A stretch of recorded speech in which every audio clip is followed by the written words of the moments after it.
Praise the Lord.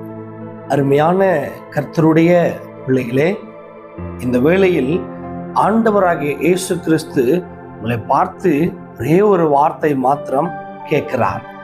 எப்ப அவர் உங்களுக்கு துணையாய் இருப்பாராம், எப்ப அவர் உங்களுக்கு கேடகமாய் இருப்பாராம். உங்களுக்கு தெரியுமா, நீங்கள் அவரை நம்பும் போது மட்டும்தான், அவரை நீங்க விசுவாசிக்கும் போது மட்டும்தான் அவர் உங்களுக்கு துணையாய் இருப்பாராம், அவர் உங்களுக்கு கேடகமாய் இருப்பாராம்.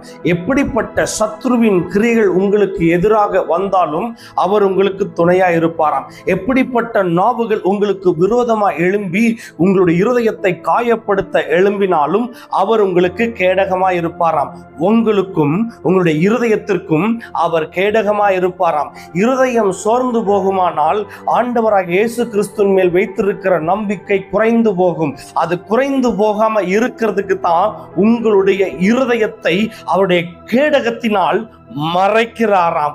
அவருடைய கேடகத்தில் உங்களுடைய இருதயத்தையும் உங்களையும் மறைப்பாரானால் எந்த சத்ருவின் கிரியைகளும் உங்களை தொடவே தொடாது.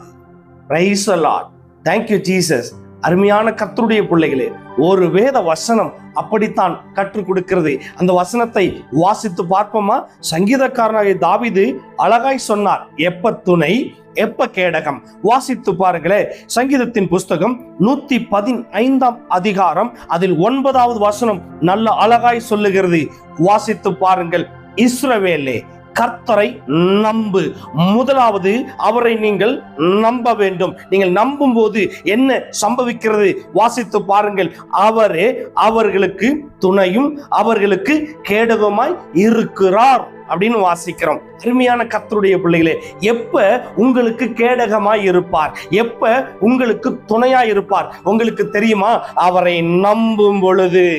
எந்த மனுஷன் அவரை நம்புறானோ, ஆபத்துல நம்பணும், விபத்துல நம்பணும், நாசமோசையில நம்பணும், இன்னும் இருக்கிற அநேக பிரச்சனைகள் நம்பணும், போராட்டங்களை நம்பணும், கண்ணீர்ல நம்பணும், உபத்திரவத்துல நம்பணும், அநேக காரியத்துல தானியலை போல சிங்க கபிகளை போட்டாலும் அவரை மாத்திரம் நம்பும் பொழுது அவர் உங்களுக்கு கேடகம்.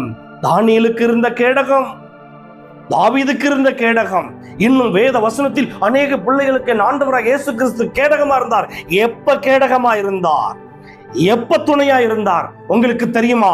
அவரை நம்பும் பொழுது, அவரை விசுவாசிக்கும் பொழுது, அவரை நம்பி அவருடைய கரத்தை பிடித்து நடக்கும் பொழுது அவர்களுக்கு அவர் கேடகமாயிருந்தார், அவர்களுக்கு அவர் துணையாயிருந்தார்.